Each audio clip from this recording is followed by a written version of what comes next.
بسم اللہ الرحمن الرحیم. کلاس السلام علیکم معزز طلباء و طالبات. ہمارا آج کا ٹاپک ہے moral values for healthy society. اس میں وہ کہ ایک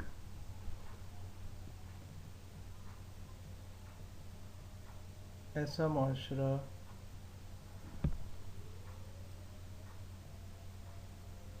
اس کی بقا کن چیزوں پر ہوگی. ایک اچھے انداز کے ساتھ، ایک اچھے طریقے کے ساتھ وہ معاشرہ کیسے اپنا توازن برقرار رکھ سکتا ہے. تو اس میں ہم نے جو کچھ آیات کا انتخاب کیا سورہ حجرات میں سے، جہاں پر ایک آپ کہہ لیں پھلتا پھولتا معاشرہ جو ہے اس کے ماحول کو کیسے بہتر رکھا جا سکتا ہے، جس کو ہم ایک ہیلدی معاشرہ، ہیلدی سوسائٹی کہہ سکیں. وہ کون کون سی چیزیں ہوں گی. تو یہ سورۃ حجرات کی چند آیات ہیں، اس کا یہ دوسرا حصہ ہے.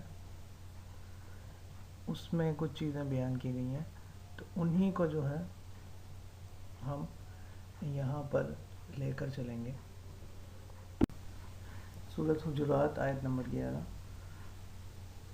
اعوذ باللہ من الشیطان الرجیم. بسم اللہ الرحمن الرحیم. یا ایھا الذین آمنوا لا یسخر قوم من قوم عسى ان یکونوا خیرا منہم ولا نساء من نساء عسى ان یکن خیرا منہن ولا تلمزوا انفسکم ولا تنابزوا بالالقاب بئس الاسم الفسوق بعد الایمان ومن لم یتب فاولئک هم الظالمون. مفہوم اس آیت کا یہ ہے کہ اے ایمان والو، نہ تم مردوں کا مذاق اڑائیں، ہو سکتا ہے کہ وہ ان سے بہتر ہوں، یعنی جن کا مذاق اڑایا جا رہا ہے، اور نہ عورتوں کا مذاق اڑائیں.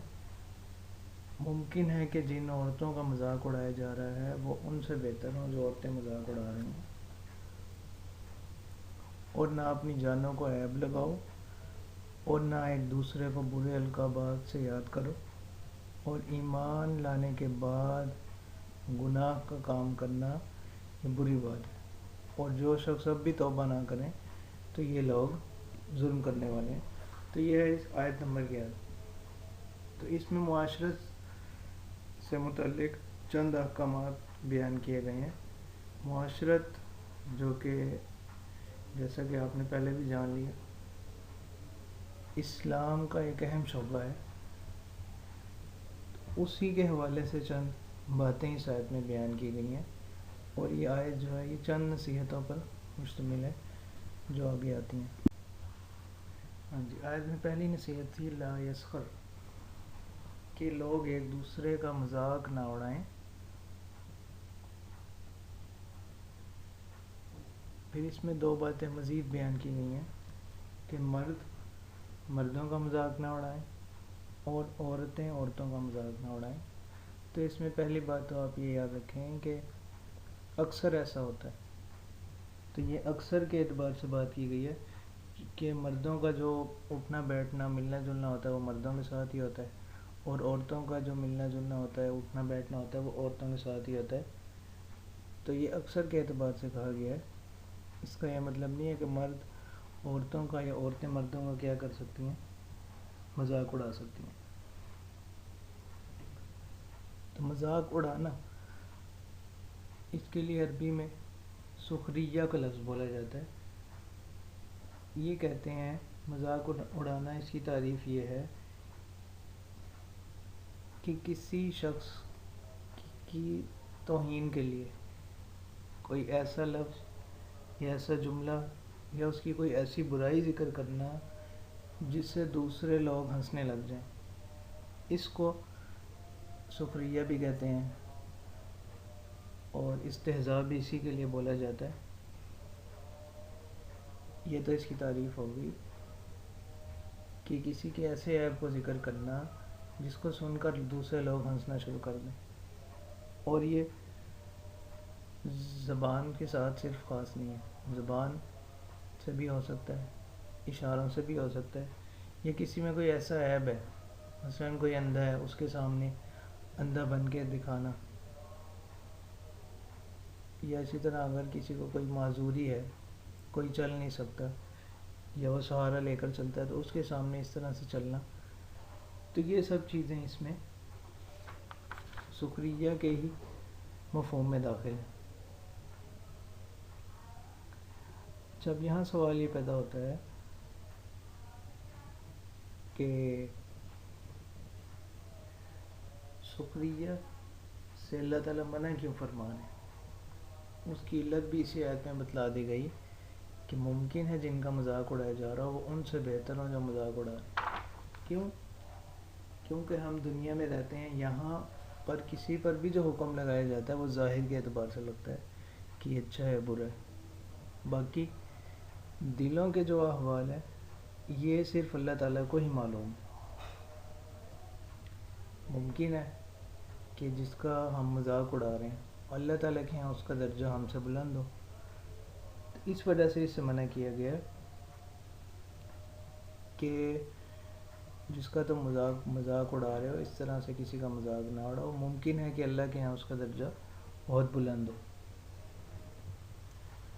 تو یہ پہلی نصیحت ہو گئی کہ ایک دوسرے کا مذاق نہ اڑاؤ۔ جی، دوسری نصیحت جو اس آیت میں بیان کی گئی ہے وَلَا تَلْمِزُوا أَنفُسَكُمْ، اس کا مفہوم ہے کہ اپنی جانوں کو عیب نہ لگاؤ۔ اس کا مفہوم بھی سمجھ لیں تو یہ لفظ قرآن مجید میں اور جگہ بھی استعمال ہوا ہے۔ لمز، تلمزو کا جو لفظ ہے لمز سے نکلا ہے، اس کے معنی ہوتے ہیں کسی میں عیب نکالنا، کسی میں اگر کوئی عیب ہے اس کو ظاہر کرنا۔ تو یہاں پر قرآن نے جو تعبیر اختیار کی ہے وَلَا تَلْمِزُوا أَنفُسَكُمْ، کہ کسی پر عیب نہ لگاؤ، ٹھیک ہے، یوں نہیں کہا گیا کسی پر عیب نہ لگاؤ، بلکہ یوں کہا گیا کہ اپنی جانوں کو عیب نہ لگاؤ۔ مطلب اس کا یہ ہے کہ جب آپ دوسرے پر عیب نکالیں گے تو ظاہری بات ہے رد عمل میں ہو سکتا ہے دوسرا بھی کوئی بات کہہ دے، ٹھیک ہے، یہ ایسی ہے جیسے قرآن مجید میں دوسری جگہ کہا گیا ہے لا تقتلوا انفسکم، کہ اپنے نفسوں کو قتل نہ کرو، حالانکہ اپنے آپ کو تو کوئی نہیں قتل کرتا، وہ تو دوسرے بندے کو قتل کر رہے، وہ اسی لیے منع کیا گیا۔ ممکن ہے کہ وہ خود یا اس کا جو مقتول ہے اس کا کوئی رشتہ دار اس کو بھی قتل کر دے، تو اس کو قتل کرنا یہ سبب ہوا اس کو خود کو قتل کرنے کا۔ اسی طرح حدیث میں منع کیا گیا کہ اپنے والدین کو گالی نہ دو، تو صحابہ نے پوچھا کہ یہ اس کا کیا مطلب ہے، تو آپ صلی اللہ علیہ وسلم نے فرمایا کہ اس کا مطلب یہی ہے کہ اگر آپ کسی کے والدین کو گالی دیں گے، برا بھلا کہیں گے، تو وہ بدلے میں آپ کے والدین کو بھی گالی دے گا، برا بھلا کہے گا، تو اس کا آپ کے والدین کو گالی دینا اس کا سبب آپ خود بنے گا۔ تو اسی لیے قرآن نے یہ تعبیر اختیار کی ہے کہ اپنی جانوں کو عیب نہ لگاؤ۔ پھر اس کی دوسری وجہ یہ بھی ہے کہ جتنے بھی مسلمان ہیں یہ آپس میں بھائی بھائی ہیں، تو جب بھی کسی اپنے دوسرے کسی مسلمان بھائی پر کوئی عیب لگا رہا ہے تو یہ اپنے ہی ایک عضو کو کیا کر رہا ہے، عیب دار کر رہا ہے، ٹھیک ہے۔ اسی لیے عربی کا محاورہ بھی ہے کہ اگر آپ کسی پر عیب نکالتے ہیں تو یاد رکھیں وَفِيكَ عُيُوبٌ وَلِلنَّاسِ أَعْيُنٌ، آپ کی ذات میں بھی عیب ہیں اور لوگوں کے پاس آنکھیں ہیں، تو ظاہری بات ہے جن آنکھوں سے آپ دوسروں کے عیبوں کو دیکھ رہے ہیں تو وہی لوگ جو ہے ان کے پاس بھی آنکھیں ہیں، وہ پھر آپ کے عیبوں کو بھی دیکھیں گے، تو اس وجہ سے اس سے منع کیا گیا، اور اس کو تعبیر یوں کیا گیا کہ کسی کو عیب لگانا گویا کہ یہ کیا ہے، اپنے آپ کو ہی عیب لگانے کی طرح ہے۔ اسی آیت میں تیسری اور چوتھی نصیحت جو ہے وہ کی گئی ہے۔ تیسری نصیحت وَلَا تَنَابَزُوا بِالْأَلْقَابِ، ایک دوسرے کو برے القابات سے یاد نہ کرو۔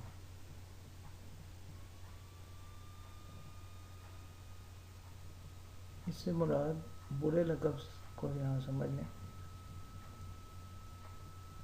برے لقب سے مراد ایسا کوئی لقب ہے جس کو آپ وہ لقب دے رہے ہیں وہ ناراض ہوتا ہو, وہ اس کو ناپسند کرتا ہو. ایسا لقب کسی کو نہیں دینا چاہیے جس سے اس کی تحقیر ہوتی ہو. تو کسی مسلمان کی تحقیر کرنا یہ بھی شرعاً جائز نہیں ہے. اس وجہ سے منع کیا جا رہا ہے کہ کسی کے ایک دوسرے کو برے القابات سے یاد نہ کرو.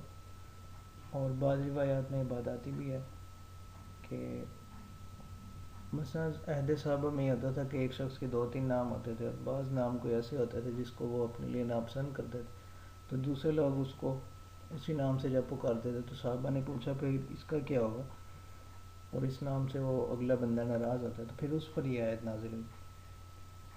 اور اس کی ایک اور بھی ایک دوسرے کو برے القابات سے نہ پکارنے کی ایک اور بھی تفسیر کی گئی ہے. حضرت عبداللہ بن عباس رضی اللہ تعالیٰ عنہما فرماتے ہیں کہ یہاں جو کہا جا رہا ہے وَلَا تَنَابَزُوا بِالْأَلْقَابِ, وہ فرماتے ہیں اس کا مطلب یہ ہے کہ ایک شخص نے کوئی گناہ کیا تھا پہلے, یا کوئی برا کام اس نے کیا, اب اس نے توبہ کر لیا اور وہ اس کام سے الگ ہو گیا, تو اب بھی اس کو وہی پچھلا کام یاد دلانا. اور یہ ہمارے معاشرے میں ایک بڑی برائی پائی جاتی ہے کہ اگر کوئی انسان اپنے پچھلے کاموں سے توبہ کر کے اچھی زندگی گزارنا بھی چاہتا ہے تو ہم لوگ اس کو اس کا ماضی ہی یاد دلاتے رہتے ہیں. ٹھیک ہے, تو حضرت عبداللہ بن عباس رضی اللہ تعالیٰ عنہما نے اس آیت کی یہ تفسیر فرمائی ہے کہ اگر کسی نے کوئی برا کام کیا یا گناہ کا کام کیا اور اس نے اس سے توبہ کر لی, تو اب اسے وہ گناہ بار بار یاد نہیں دلانا. جب اس نے اس سے توبہ کر لی تو حدیث میں یہ بات آتی ہے کہ جس نے توبہ کر لی وہ ایسے ہی ہو گیا جیسا کہ اس نے گناہ کیا ہی نہیں. ٹھیک ہے, اسی طرح ایک اور حدیث میں حدیث پاک کا مفہوم ہے کہ جس نے اپنے کسی مسلمان بھائی کو کسی گناہ کی وجہ سے عیب دار بتایا, یعنی مثلا کہ اس نے کہا کہ اس میں تو یہ عیب ہے, تو روایت حدیث میں بات آتی ہے کہ یہ شخص اس وقت تک نہیں مرے گا جب تک کہ خود اس گناہ کو نہ کر لے. ٹھیک ہے, یعنی اللہ تعالیٰ اس کو بھی اسی گناہ میں مبتلا نہ کر دیں تب تک یہ شخص نہیں مرے گا. تو اس کا یہ مطلب نہیں کہ واقعی ایسا ہوگا, مطلب یہ ہے کہ اس چیز کی برائی کو بیان کیا جا رہا ہے کہ ایسا نہیں کرنا چاہیے. اگر کسی میں کوئی عیب ہے تو اس کو چھپانا چاہیے. کیوں؟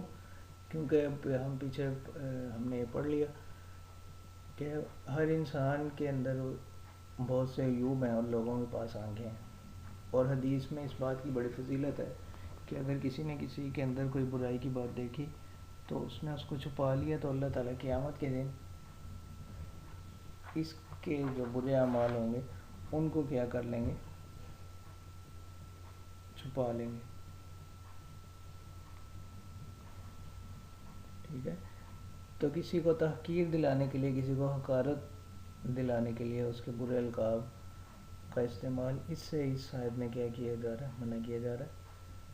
پھر چوتھی نصیحت جو اس بات میں ہے وہ اب پہلے لوگوں کی جا رہی ہے کہ اگر کسی سے کوئی ایسا معاملہ ہو گیا ہے, ٹھیک ہے, اس نے کسی وقت میں کسی کا مذاق اڑایا تھا یا کسی کو کسی برے نام سے پکارا تھا, تو اب ان لوگوں کو چاہیے کہ یہ کیا کر لیں, اپنے اس گناہ سے توبہ کر لیں. تو یہاں پر تو یہ صرف انہی کے لیے بیان کیا جا رہا ہے, لیکن یہ عام ہے سب کے لیے کہ اول تو ہر مسلمان کو اس بات کی کوشش کرنی چاہیے کہ اس سے کوئی گناہ سرزد ہی نہ ہو, اور اگر اس سے کوئی گناہ سرزد ہو جائے تو پھر وہ کیا کر لے, اللہ تعالیٰ سے اس کی توبہ کر لے. پھر اسی ایسے ایک اور بات بھی ہمیں معلوم ہوئی کہ اگر ہم نے کسی کو کوئی لقب دینا ہی ہو تو اس میں سنت طریقہ یہ ہے کہ اس کو کوئی اچھا لقب دیا جائے. جس طرح حضور صلی اللہ علیہ وسلم کی بھی عادت تھی کہ وہ بعض اپنے صحابہ کو القابات دیا کرتے تھے, جیسے حضرت ابوبکر صدیق رضی اللہ تعالیٰ عنہ کو عتیق کا لقب دیا, حضرت عمر رضی اللہ تعالیٰ عنہ کو فاروق کا لقب دیا. ٹھیک ہے, اسی طرح مختلف القابات. ٹھیک ہے، بلکہ بعض روایات میں اس بات کا بھی ذکر ہوتا ہے کہ کوئی ایسا نام تھا جس کے کوئی نامناسب معنی نکلتے ہوں، وہ بھی آپ نے بدلے، تبدیل کروائے مختلف صحابہ کے. تو اس چیز سے ہمیں بچنا چاہیے. آیت نمبر 12. اعوذ باللہ من الشیطان الرجیم، بسم اللہ الرحمن الرحیم. یا ایھا الذین آمنوا اجتنبوا کثیرا من الظن ان بعض الظن اثم ولا تجسسوا ولا یغتب بعضکم بعضا ایحب احدکم ان یأکل لحم اخیہ میتا فکرہتموہ واتقوا اللہ ان اللہ تواب الرحیم. اس آیت مبارکہ میں بھی 3 اہم نصیحتوں کا ذکر کیا گیا ہے. پھر ضمناً آخر میں چوتھی نصیحت بھی ہے. پہلی چیز جس سے اس آیت میں منع کیا گیا وہ ہے گمان کرنا، بہت زیادہ سوچنا کسی کے بارے میں، بلا وجہ ہی سوچتے رہنا. اور دوسری چیز جس سے اس آیت میں منع کیا گیا وہ ہے تجسس. اور تیسری چیز جس سے اس آیت میں منع کیا گیا وہ ہے غیبت. اور چوتھی نصیحت جو کی گئی ہے وہ ہے کہ اللہ سے تقوی اختیار کرنا، اللہ کا ڈر. جی، آیت نمبر 12 اس میں 5ویں نصیحت ہے، اور اس آیت کی پہلی ویسے 5ویں. اجتنبوا کثیرا من الظن، کہ اے ایمان والو بہت سے گمانوں سے بچو.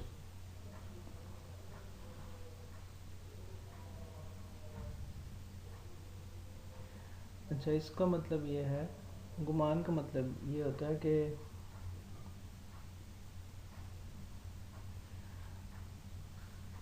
ہر کسی کو اس کے بارے میں کوئی گمان رکھنا، کوئی رائے رکھنا کہ فلاں ایسا ہے، فلاں ایسا ہے، فلاں ایسی ہے، فلاں ایسی ہے. تو یہ مطلب ہے اس کا کہ اس طرح کسی کے بارے میں بہت زیادہ گمان نہیں کرنے چاہیے. اور ایک مسلمان کو بس اپنے کام سے کام رکھنا چاہیے. پھر ساتھ ہی ساتھ میں تھوڑی سی اجازت بھی دی گئی ہے اس کی کہ انسان کسی کے بارے میں گمان رکھ سکتا ہے. پھر آگے اس پہ بات بھی آئے گی. جس طرح اس آیت کا جو اگلا حصہ ہے اس میں یہی بات کی گئی ہے، ان بعض الظن اثم، بے شک بعض گمان جو ہوتے ہیں وہ گناہ ہوتے ہیں. تو یہاں پر ہر گمان کو گناہ نہیں کہا گیا. ٹھیک ہے، اس میں نقطہ آپ نے سمجھنا ہے کہ اس آیت میں ہر گمان کو گناہ نہیں کہا گیا. بعض گمان ایسے ہوتے ہیں جو گناہ کا سبب بنتے ہیں، جس کو ہم بدگمانی کہتے ہیں. کیونکہ بدگمانی کا جو نتیجہ ہوتا ہے وہ بالآخر ہمیں کسی نہ کسی گناہ تک لے جاتا ہے. ٹھیک ہے، کیونکہ بدگمانی یہی ہوتی ہے نا کہ پہلے ہم اندازے سے کسی کے بارے میں کوئی چیز طے کرتے ہیں کہ یہ ایسا ہے یا یہ ایسی ہے، پھر اس سے ہم ایک نتیجہ نکال لیتے ہیں خود ہی.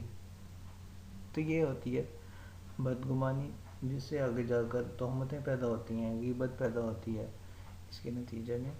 اور یہ آپس میں لوگوں کے درمیان تعلقات کو خراب کرنے والی چیز ہوتی ہے. لیکن ہر قسم کا گمان رکھنا اس سے اس آیت میں منع نہیں کیا گیا، بلکہ بدگمانی سے منع کیا گیا ہے. اور وہ اسی آیت کے الفاظ سے ہی یہ چیز ظاہر ہو رہی ہے، جیسا کہ میں نے آپ کو ابھی بتایا. اس کا مطلب یہ ہے کہ بعض گمان ایسے بھی ہوتے ہیں جو صحیح ہوتے ہیں. ٹھیک ہے، اور اس کی تعلیم مسلمان کو دی گئی ہے.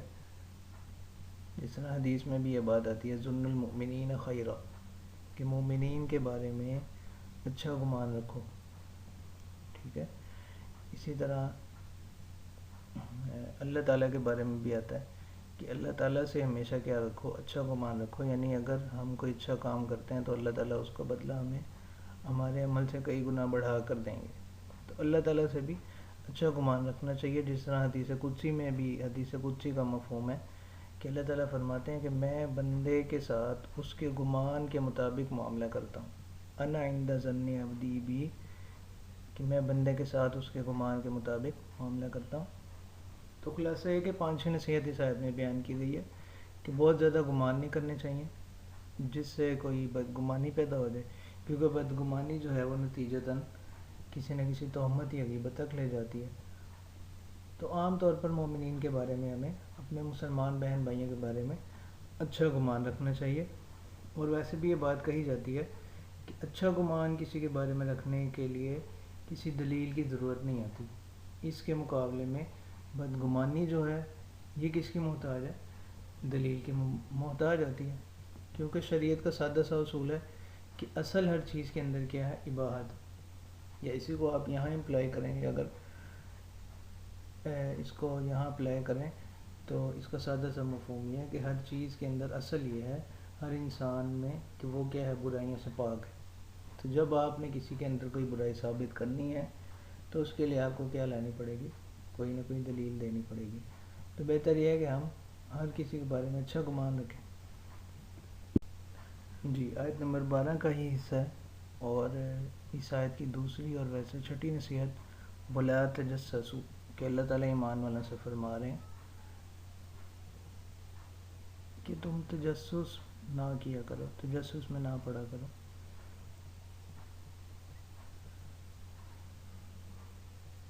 مطلب اس تجسس کا مطلب کیا ہوتا ہے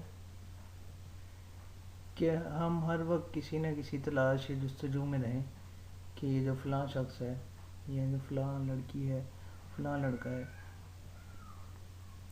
اس کی کوئی نہ کوئی کمزوری ہمارے ہاتھ لگ جائے، اس کی کوئی ایسی بات ہمارے ہاتھ لگ جائے جس کے ذریعے ہم اسے کسی مجلس میں رسوا کر سکیں، یا اسے کسی طرح سے ہم بلیک میل کر سکیں، یا اس میں کیا ہے اکیلے بیٹھ کر یہ کیا کرتا ہے۔ اور تو یہ سب چیزیں تجسس میں آتی ہیں۔ تو یہ تو پھر صرف ایک تجسس ہوتا ہے نا، کہ کسی چیز کے بارے میں کیوریس ہونا۔ حالانکہ شریعت میں تو اس چیز کی اس حد تک ممانعت ہے کہ اگر آپ کسی میں برائی دیکھ بھی لیں، تجسس تو اس ابتدائی مرحلہ ہے نا کہ ابھی آپ ڈھونڈ رہے ہیں کہ شریعت میں تو یہاں تک ہے کہ اگر آپ کسی میں برائی دیکھ بھی لیں، کوئی ایسا ہے جس کو وہ خود ظاہر کرنا اچھا نہیں سمجھتا، تو اس کو بھی چھپا لیں، اس کو بھی کیا کر لیں؟ چھپا لیں۔ اور ایک حدیث میں آتا ہے کہ اس کا اتنا اجر ہے جیسے اس نے کسی زندہ درگور کی ہی لڑکی کو بچا لیا۔ اس چھپانے والے کو اللہ تعالیٰ اتنا اجر دیں گے۔ تو ویسے بھی تجسس بھی جو ہے یہ صرف پھر تجسس تک ہی بات نہیں رہتی، یہ بھی انسان کو نتیجہ کے اعتبار سے بہت سی اور برائیوں میں کیا کرتا ہے؟ مبتلا کرتا ہے تجسس۔ اس سے حسد پیدا ہو جاتا ہے، کینہ پیدا ہو جاتا ہے، نفرت پیدا ہو جاتی ہے۔ اسی طرح اسی لیے اسلامی تعلیمات ایسی رکھی گئی ہیں کہ تجسس پیدا ہی نہ ہو۔ جس طرح مشہور حدیث ہے کہ آپ صلی اللہ علیہ وسلم نے منع فرمایا کہ جب 3 لوگ ہوں آپ تو 2 آپس میں کوئی گوسپس نہ شروع کر دیں، سرگوشیاں نہ شروع کر دیں، کہیں تیسرا اس سے یہ نہ سوچنے لگے کہ شاید میرے بارے میں کوئی بات کریں۔ تو اسلام نے خود بھی تجسس کے دروازے بند کیے ہیں۔ اس طرح ایک اور حدیث میں بھی یہ بات آتی ہے کہ اللہ کے نبی صلی اللہ علیہ وسلم نے فرمایا کہ اپنے مسلمان بھائیوں کے عیوب کی تلاش میں نہ پڑو۔ کیوں؟ پھر یہ ہوگا کہ اللہ تعالیٰ بھی اس کی عیب ڈھونڈے گا اس تلاش کرنے والے کے، اور ظاہری بات ہے جس کی عیب پھر اللہ تعالیٰ ڈھونڈنے لگ جائیں تو ظاہری بات ہے اس کا نتیجہ تو پھر کیا ہوگا؟ وہ رسوائی ہوگا وہ شخص۔ ٹھیک ہے، اسی طرح چھپ کر کسی کی باتیں سننا، تو اور ویسے بھی یہ بڑی یہ ہمارے معاشرے میں اب یہ بھی بیماری بہت زیادہ ہے، اور یہ اکثر گھروں میں بھی یہ کام بہت زیادہ ہوتا ہے کہ لوگ گھر میں رہنے والے جو افراد ہیں، یہ جو مختلف ہمارے یہاں جوائنٹ فیملی سسٹم میں بھی یہ چیز بہت زیادہ ہوتی ہے ہمارے معاشروں میں، کہ ایک فیملی کے جو افراد ہوتے ہیں وہ سنتے ہیں کہ جب وہ نہ ہو اور باقی گھر والے اکٹھے بیٹھے ہیں، وہ کیا باتیں کر رہے ہیں، کس کے بارے میں بات کر رہے ہیں، ہمارے بارے میں کیا سوچتے ہیں کیا نہیں۔ تو یہ ان سب چیزوں سے شریعت نے کیا کیا، منع فرمایا، اسی کو کہا گیا ولا تجسسوا، اور یہ قرآن کی انتہائی بلاغت ہے کہ ان تمام چیزوں کو اس نے صرف ایک چھوٹے سے جملے میں سمو دیا۔ اور ساتویں نصیحت جو ہے اس آیت میں کی گئی ہے وہ ہے ولا یغتب بعضکم بعضا، کہ تم میں سے بعض کی غیبت نہ کریں۔ غیبت کا جو لفظ ہے یہ غائب سے نکلا ہے، تو مطلب غیبت کا یہ ہوتا ہے کہ کسی کی غیر موجودگی میں اس کے بارے میں کوئی ایسی بات کرنا کہ جسے وہ سامنے ناپسند کرتا ہو، اور اس کی سزا بڑی سخت بیان کی گئی ہے۔ خود اسی آیت کے اندر اللہ تعالیٰ فرما رہے ہیں اَيُحِبُّ أَحَدُكُمْ أَن يَأْكُلَ لَحْمَ أَخِيهِ مَيْتًا فَكَرِهْتُمُوهُ، کیا تم میں سے کوئی یہ پسند کرے گا کہ وہ اپنے کسی مسلمان بھائی کا مردار گوشت کھائے حالانکہ تم اسے ناپسند کرو گے۔ اب یہاں سوال ایک یہ پیدا ہوتا ہے کہ غیبت کی سزا اتنی سخت کیوں رکھی گئی ہے، حالانکہ پیچھے بھی آپ نے پڑھا اور برائیاں ہیں ان سے منع کیا جا رہا ہے۔ غیبت کی سزا علماء فرماتے ہیں کہ اس لیے سخت رکھی گئی ہے کہ جس کی غیبت کی جا رہی ہوتی ہے وہ خود چونکہ وہاں موجود نہیں ہوتا تو وہ اپنا دفاع بھی نہیں کر سکتا، تو اس وجہ سے اس کی جو سزا ہے اللہ تعالیٰ نے بہت سخت رکھی ہے کہ غیبت کرنا ایسا ہی ہے جیسے اپنے کسی مسلمان بھائی کا گوشت کھانا۔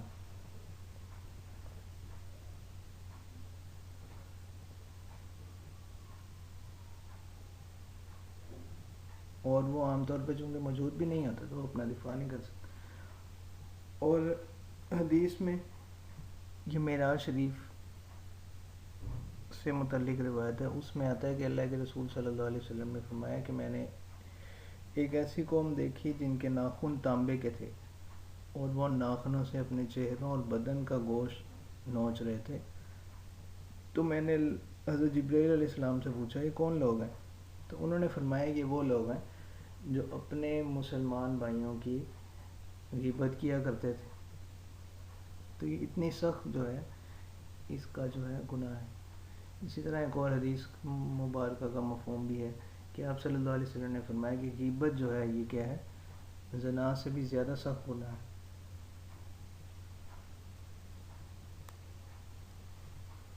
ٹھیک ہے، تو یہ غیبت کرنا جو ہے یہ کوئی چھوٹی چیز نہیں ہے، اس کا جو ہے اثر جو ہے وہ بہت آگے تک جاتا ہے۔